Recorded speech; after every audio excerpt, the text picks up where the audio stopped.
A secret society whose members have included billionaires, former presidents, and actors like Clint Eastwood has been sued for labor and employment law violations. I'm Kevin Kneupper. I'm an attorney at Kneupper and Covey, and I want to talk to you about this lawsuit involving Bohemian Grove. This is a very famous secret society out in California that has a club called the Bohemian Club that actually runs it. And they are famous because there's been leaked footage of some of these meetings where billionaires, like a lot of famous politicians, Clarence Thomas is actually the Supreme Court justice is in a lot of hot water now over paid trips that he was taking actually to the Bohemian Grove for their ceremonies. Those ceremonies have leaked out. Alex Jones took some footage of it many years back where they all get drunk and get around a giant owl that Alex Jones says is a statue of Moloch, the god that eats children for sacrifices.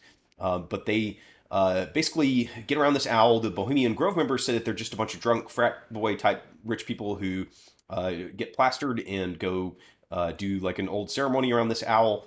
Uh, Others are concerned that even the people who don't believe that they're sacrificing to Moloch believe that this is kind of concerning to have all these rich billionaires and politicians and everybody getting together and basically making decisions about the world, politics, and what's going to happen. And I find that a little concerning that all the rich people do all this in private and just sort of run everything. But they have now been sued for basically employment law violations by some of the what they call the valets who are out there servicing and working for these people.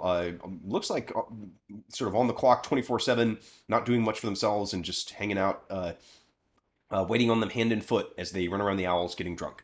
And you can see some, these are AI stylized images. I don't know if they actually dress like this or there aren't a lot of actual footage or sort of good photos that have leaked out. But now we're hearing leaked stuff about how they're treating the employees there at this secret society. So I'm going to walk you through the complaint in this lawsuit. And there have actually been many more. When I started digging into this, I found several other lawsuits. There's only one I could actually get without driving it down to Sonoma County or up to Sonoma County. And I decided not to go get those court records, but they have been sued by a number of different valets, I guess, a number of different people alleging these kind of employment violations. So let's see how they treat their staff while they're running the world out there in their crazy forest of owl gods. Real quick before we get into the meat of it, I want to show you just a couple of things, just so you can appreciate sort of how powerful kind of the people out there are that are doing this. There's a photo here on their Wikipedia page, which you can go to, that shows kind of who was out there. And if you look at it, you real closely, you'll see the guy on the left down here, next to the guy standing is former President Ronald Reagan. And then on the other side is former President Richard Nixon. This is from 1967. They were... I don't believe either of them were president yet, but they were both on the path to the presidency at this time, and which is part of what goes on there. And then here is an article about Clarence Thomas, and you can see that he basically got flown out there by, let's see who flew him. It's essentially a billionaire just decided he was going to pay for Clarence Thomas to come visit the club. So he visited with a billionaire friend. It's this guy, Harlan Crow, who's a like a rich donor, political donor. So there are definitely a lot of very powerful people hanging out at these owl ceremonies or whatever they're doing out there. On some level, I guess it looks like a club or country club, but I think the owl and the robes and the weird stuff obviously makes people wonder why you're doing all this weird stuff out there. I don't know. Rich people do some strange things sometimes. For at that level of billionaire rich, you just who knows. So let's look at the lawsuit and what it's saying. I'm going to show you two lawsuits here, and this is the first one. It's the most recent lawsuit, but you'll see that they make very similar allegations, and they're actually like, the Bohemian Club has come out and denied all this. Just to be fair to them, they have said that they've denied the lawsuit that anything is true in this, and they have also denied all of the stuff that Alex Jones and everybody else is saying. They say like, look, we're just drunk billionaires, this is the first page of the lawsuit of what's called the complaint, which is the first document that's filed in any lawsuit. You can see there are three people suing: Anthony Gregg, Sean Granger, and Waleed Saad. These are all people who are what's called a valet, and we'll see this kind of them describe themselves in the suit a little bit. Valet is the key job, or what they call it, which sounds like just basically like general servant is maybe the way to put it when you start reading what they do. And they're trying to make it a class action for basically all the people who are out there sort of working under the conditions that they say are improper. So let's look at what they're saying happens out at the Bohemian Grove. And they're suing the Bohemian Club, this Pamela LLC, which is the one that was doing their payroll stuff, and Monastery Camp, so they're alleging that there's a lot of these like what they call camps that are not really officially organizations, but that are actually operating out there sort of um, in connection with one another and are all really one thing. It probably is not surprising to you that a secret society would have organizations that are not actually like filed before the California government as a corporation. So like, let's just see what they're saying that actually happened.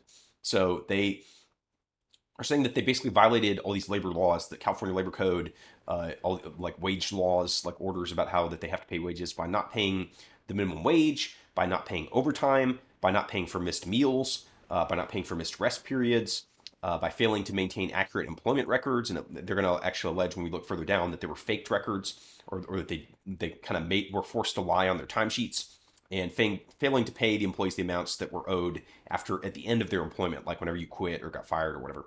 So this is in federal court because they're alleging that a federal law was violated. They say these guys are all up in sort of northern part of California. Um, and then here's the description of each of these plaintiffs. They say they were valets, and their job was basically to get food, drinks, and hospitality services. Greg says he worked like for a really long time, looks like 15 years there. Granger says he was employed at 3 of these camps for 12 years.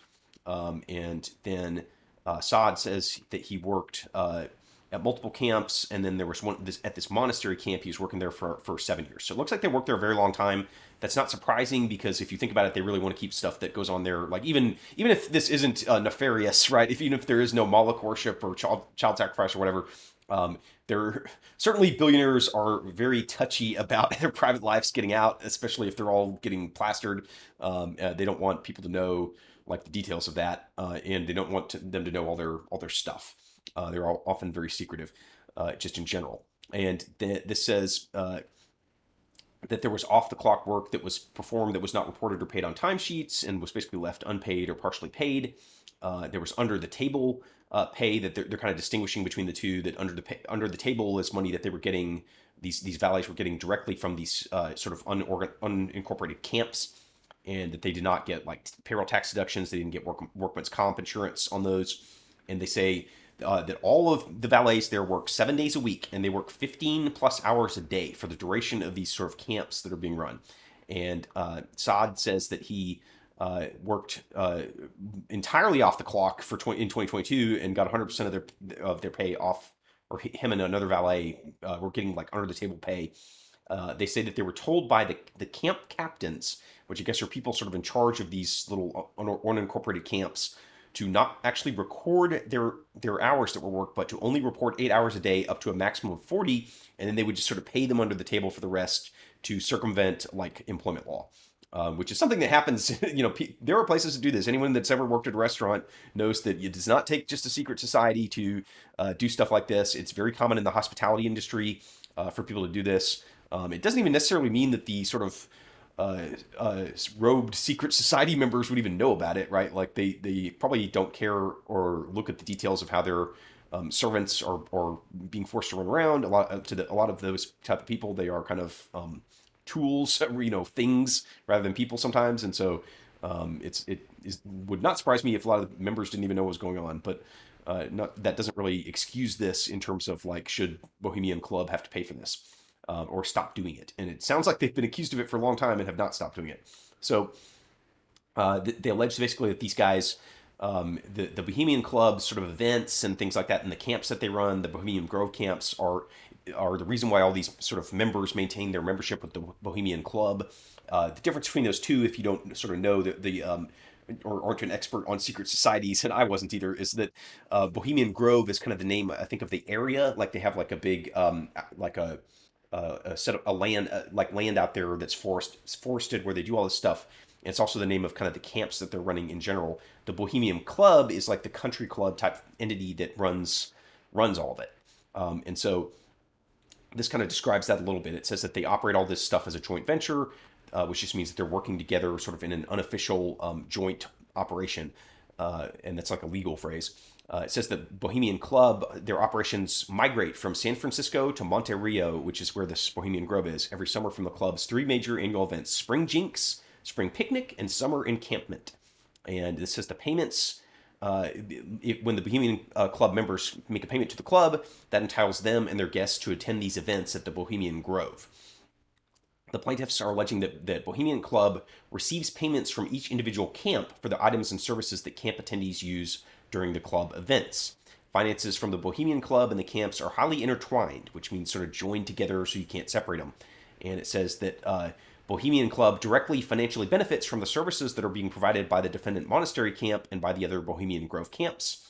And Monastery Camp operates at a significant loss. The plaintiffs allege that the goal of the Bohemian Grove camps is not to make a profit, but to benefit defendant Bohemian Club and maintain the club's elite membership. So the short version of kind of what they're saying here is that these little camps that they run, which are kind of like summer camp for drunk adults, are not officially like organized things. They're not a corporation. They're not a nobody filed anything, but they run themselves sort of separately, but together with the Bohemian Club.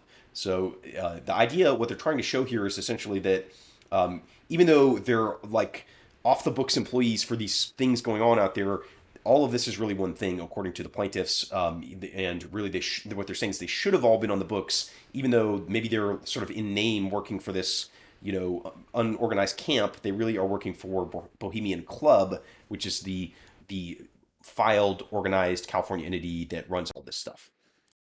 You can see here they say that there are more than 100 camps, so 100 plus camps that pay. They say that this says Bohemian Club members and guests from these 100 plus camps pay dues to the club, and then the members utilize the Bohemian Club's they have what they call a dining circle at Bohemian Grove, and then that cost gets charged by the Bohemian Club back to these individual 100 plus camps.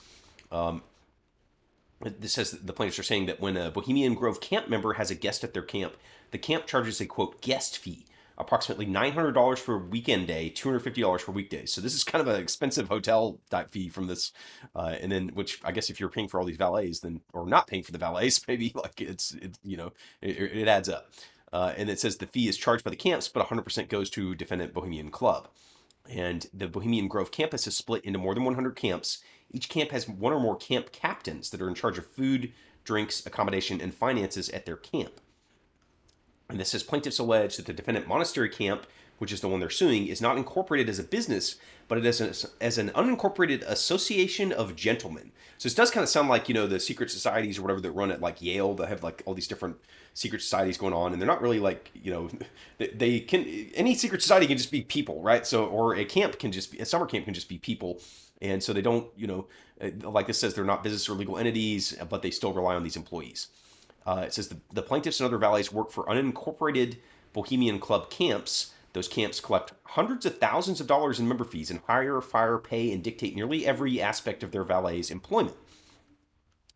Then the plaintiffs say Bohemian Club is aware that the camps are not legal entities, but their camps are employing valets to work off the clock and being paid under the table. And they say that this monastery camp is one of the most prestigious and well-known camps at Bohemian Grove.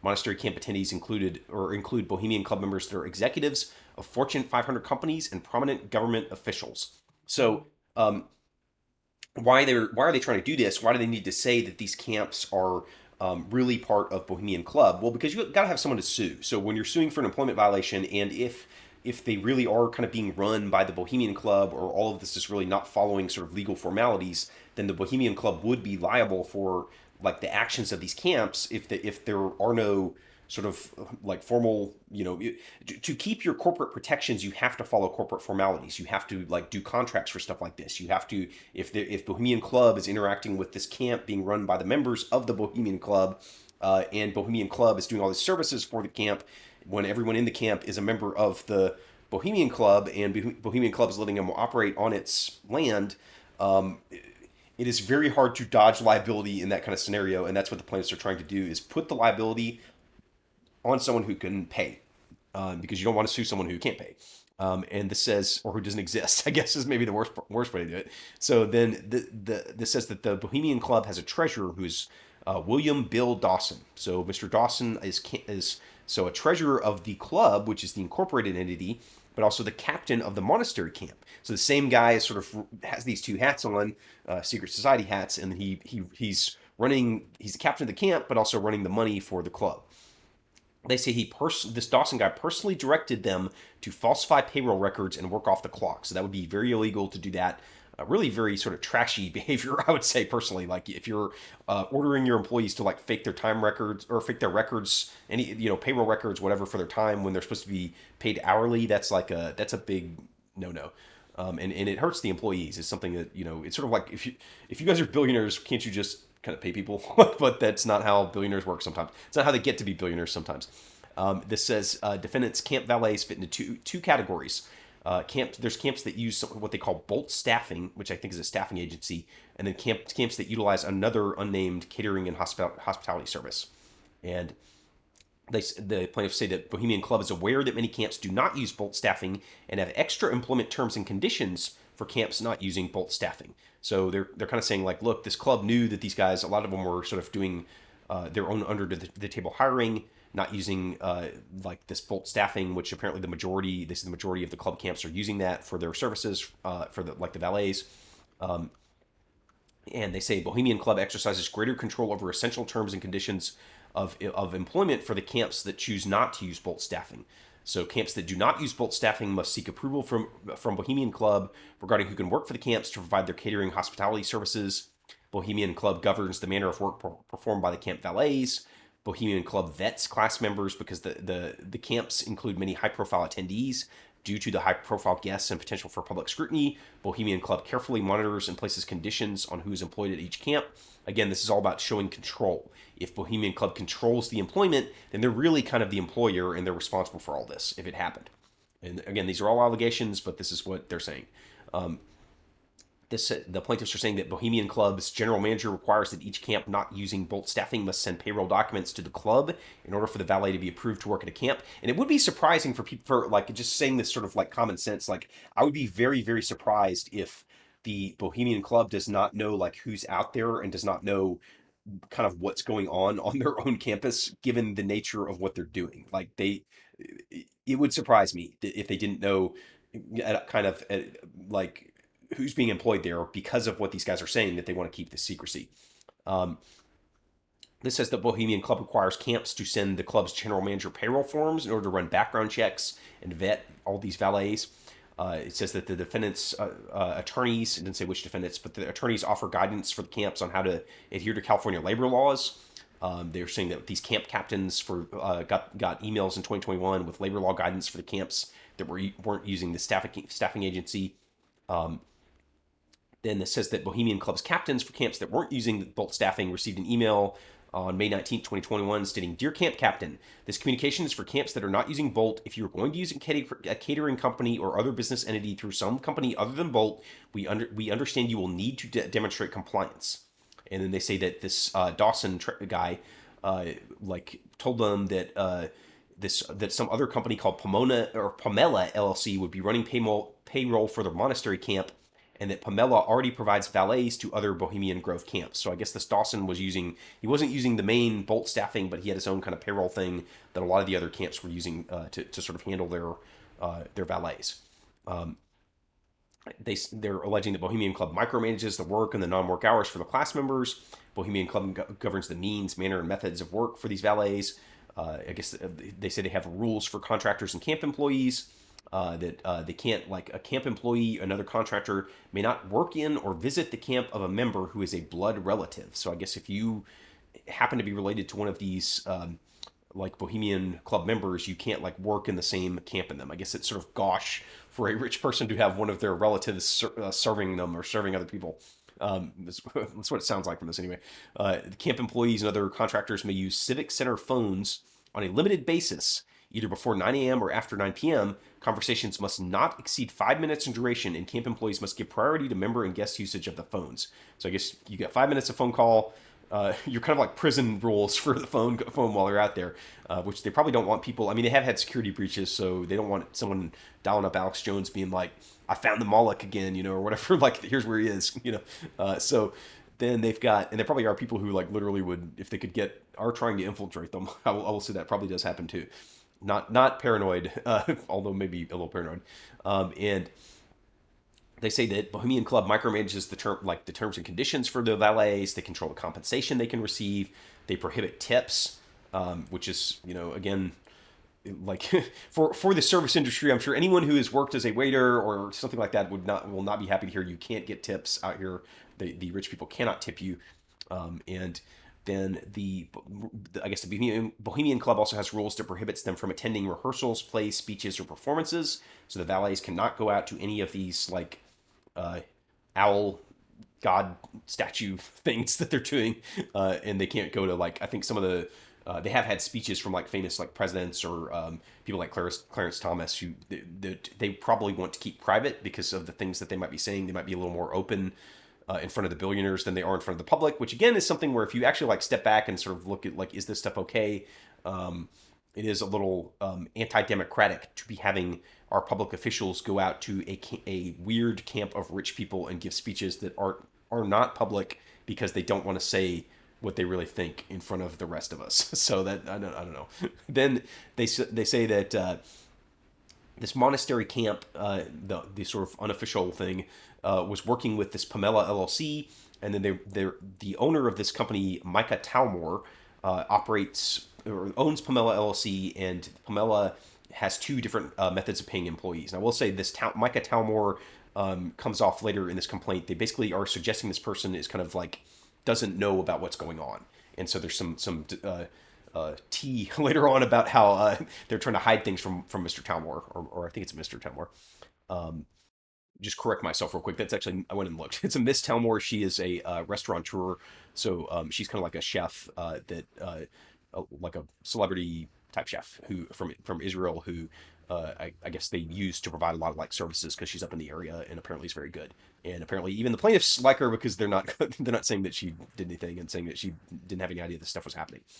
Which again, like if you're in the for her, I'm sure in the hospitality industry, it's something that an owner of something like that may be sympathetic to the employees if they're being treated badly.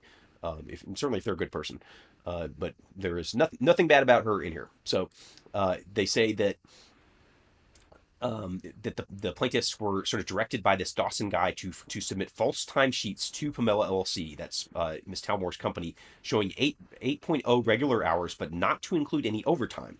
And it says the timesheets nearly always listed exactly 8.0 hours per day for 5 days a week. And those will be documents. So those will be out in the lawsuit that can be sort of checked. And that would be probably weird for a valet, someone doing this type of stuff, to work exactly 8 hours a day for 5 days a week. If that's what the timesheets say, that is sort of that type of job is not a 5 day a week job, which is why they have them out there, like literally living there. And why, if they have these rules that are like, you got to go jump whenever one of our clients wants you to jump or one of our guests wants you to jump, then it would be odd to have your timesheets exactly 8 hours a day. You're not working in an office, you know? And so this says that this defendant, Pamela LLC, and they are suing Miss Talmore's company, but not her. And that defendant provides valets to the monastery camp, to the Silverado squatters camp, and possibly to other Bohemian Grove camps. They say that while Miss Talmore didn't know about this, Pamela LLC, her company, was aware. So somebody down beneath her at the company was aware that the timesheets radically understate plaintiff's actual hours worked. And then this says that Pamela, this company, had a contract with the monastery camp that included a requirement for the Bohemian Club to be included as an insured party on their general liability insurance policy. So that sort of would mean Pamela knows like that this monastery camp is not a real entity. They really need Bohemian Club to be on the insurance for it to be official. They say Bohemian Club benefits from all these members and guests because the main interaction with the club, or their main interaction, is to like attend Bohemian Grove's three major events. We're kind of hearing some of that earlier, and they are sort of forecasting, I guess, that Bohemian Club will try to shield itself from legal liability by asserting that these camps are all independent, but or autonomous. They say, but nonetheless, they are not independent. They are actually a joint venture. And then this says that Bohemian Club's responsible for actually putting on these actual events. They create the programs. They are like copyright the program. The program for the events lists the board of directors of the Bohemian Club, not these sort of random camps. And they say like, look, we actually contacted the attorneys for the Bohemian Club and said, hey, who's responsible for this? And they wouldn't respond. And then they say that there's some does, which maybe does are like sort of, if we don't know who I'm suing someone, but I don't know who they are, because it could be someone, maybe there's someone behind the scenes involved, which is obviously common in secret societies, but it's also common in general that you may not know who's sort of responsible for like a staffing agency type thing. There may be someone else involved that you've never heard of, that you as a plaintiff, if you're just like the valet that you don't interact with, even though they handle your employment. And so they say, look, we're going to sue those people too if we find they exist. Um, and here's like now here's sort of the what they call the general allegations, which are some factual stuff about what they say was going on with all these like the they're part of the secret society. So here's some more details about like what is the tea here.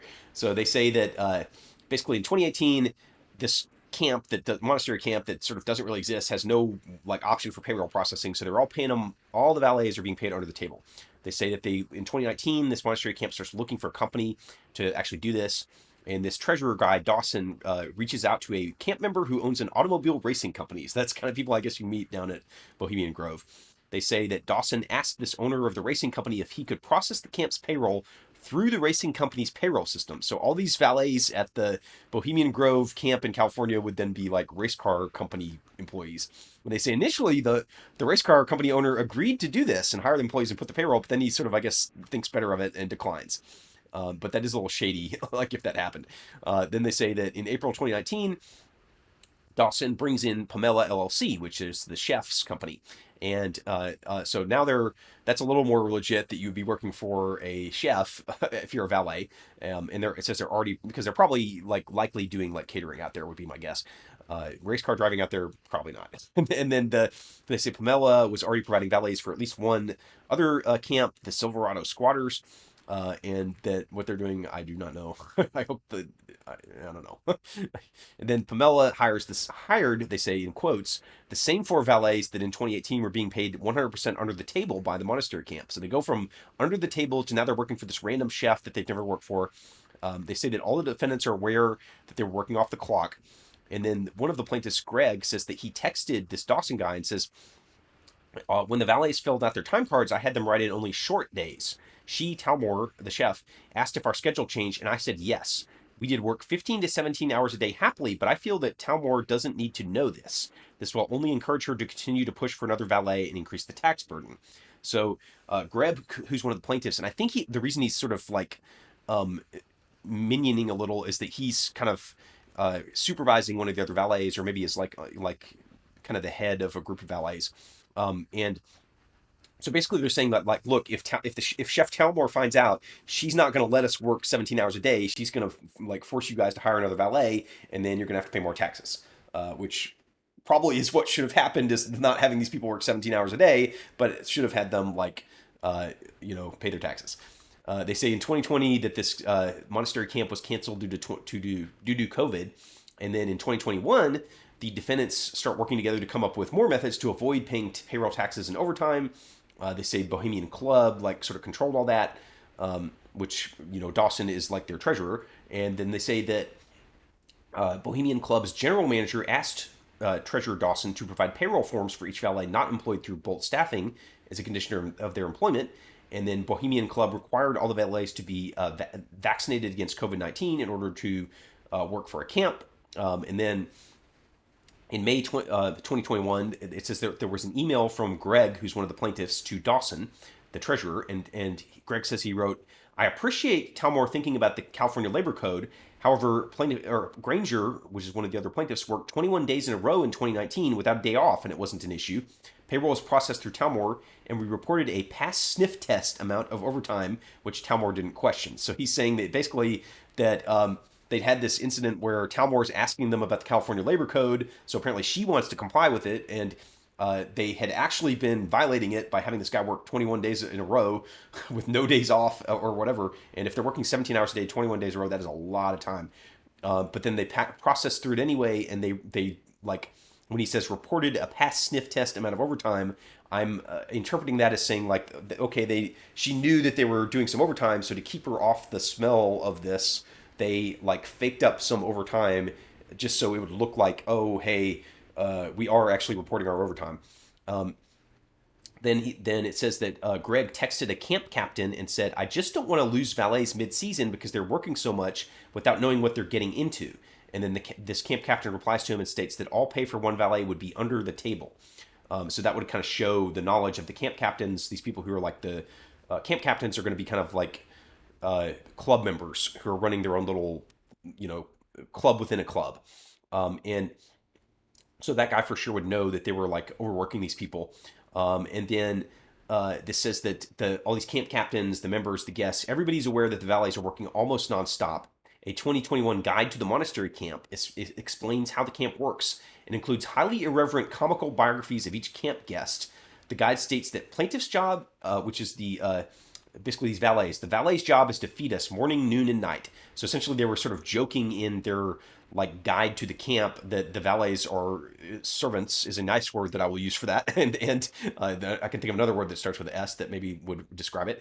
And it says that the guide requests that guests do not further burden overworked staff by asking them to do personal favors, explaining that our staff will be on duty from early in the morning through the post dinner cleanup. So I guess guests, sort of the people who are invited to Bohemian Grove or by the members, are being told like, look, don't ask for any sort of personal tasks by the valets because they're busy. They're doing, if you've seen White Lotus, it's maybe that type of thing. It sounds like, and it says the White Lotus is an HBO series, which is very good. A short, I'd recommend watching it if you want to see how this type of stuff works, but fictional. And this says the 2021 camp was particularly tough on valets during the summer encampment, which is one of those events they have every year. Due to understaffing, this says all three plaintiffs alleged they were working 16 plus hours per day for the duration of the 14-day camp. I'm a lawyer. I don't work that much, and even during trial, that's like it's basically what I would say you'd work as a lawyer in the middle of a trial, and that does not happen very often. But these guys are doing this all the time. This says that according to them. This says, yeah, during this 2021 summer encampment, the plaintiffs, even though we worked 16-hour days, we were reporting exactly 8 hours a day on our timesheets, no overtime, and no more than 40 hours a week. They say, for example, Plaintiff Granger reported exactly 8.0 hours per day on all these different days in 2021.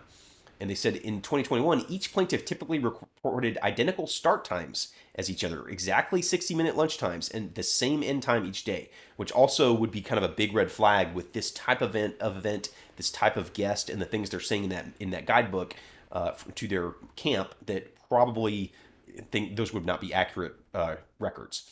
Then this says, on June 8th, 2022, Miss Talmer, the chef, she made a rare visit to the Bohemian Grove. Surprised by the visit, a class member was sent to hide from Talmer because they did not want her to find out that this one plaintiff, Saad, was still working monastery camp and thus receiving 100% of his pay under the table. So this guy, basically, if she saw him, the chef Talmer would be like, "Why is this random guy here?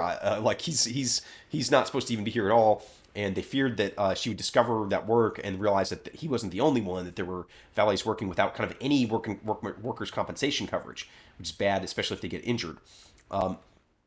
This says that this deliberate understaffing by the defendants led to a constant, nonstop workload, prevented the valets from having the ability to take meal periods or rest breaks. This says in 2022, so Greg's kind of he's the plaintiff who's in this kind of the supervisor-ish role, and it says that he gave them multiple warnings, but they still kept it understaffed and overworked.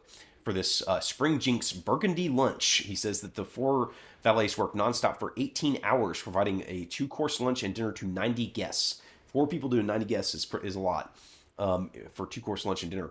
And it says that defendants' corporate policies were sort of either written or they were institutionalized into their labor practices, that they couldn't take breaks or whatever. They have a policy of not paying them or paying them less than minimum wage. This is kind of like legal stuff. They're just basically saying that these guys do this stuff in general as a matter of policy. It's not just these guys, it's everybody. And they're saying that because they want to do a class action. And that's what you see here, is that they start doing class allegations. And so this gets into just a bunch of legal stuff.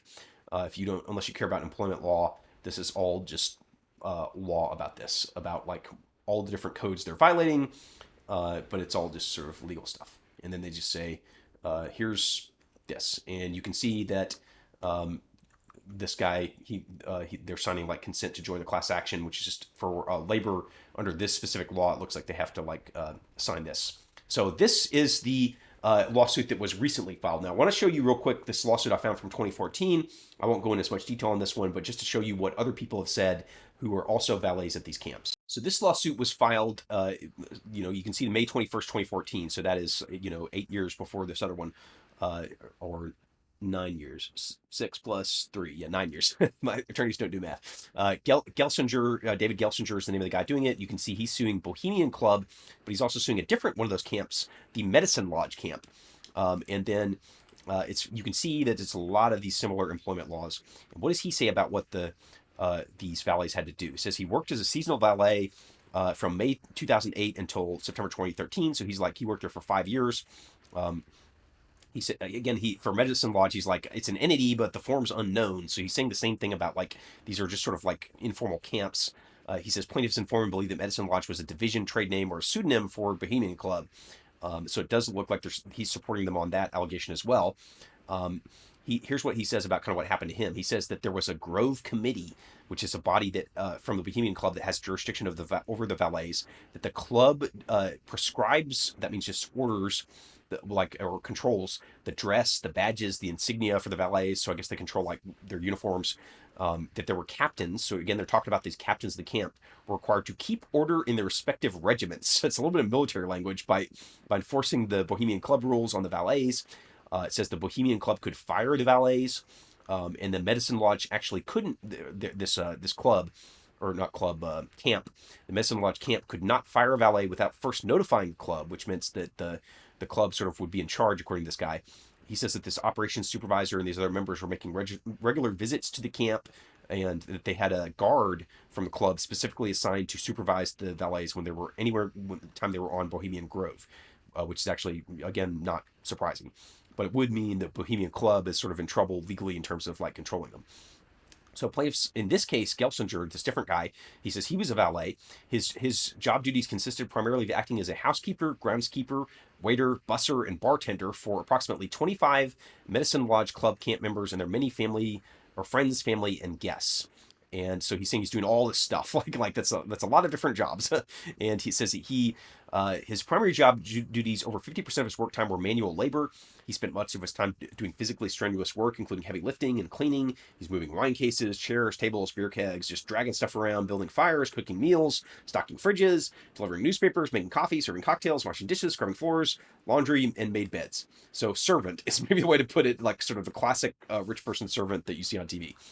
Says he was instructed as to the precise manner. Apparently, they're very anal over there at the Bohemian Grove. He says that he had instructions, specific written instructions, such as clean shower hardware with 000 steel wool, sand butcher block countertop and treat with mineral oil and beeswax. And it says that they even, Bohemian Club even created printed instructions describing how to climb a ladder. So, you had to make sure he's doing that right. And he says that he supervised an assistant, which seems to be kind of what was happening with the other guy too. That basically the valets would sort of supervise each other on some level. Some of them would be in charge, or sort of more senior valets in the regiment or whatever.